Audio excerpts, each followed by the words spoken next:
Чай ароматный. Липа. Ага. Дуб.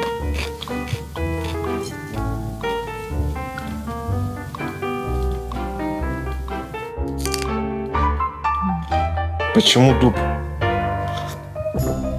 Я думал, ты липовый заварила. Дуб – это не соленый.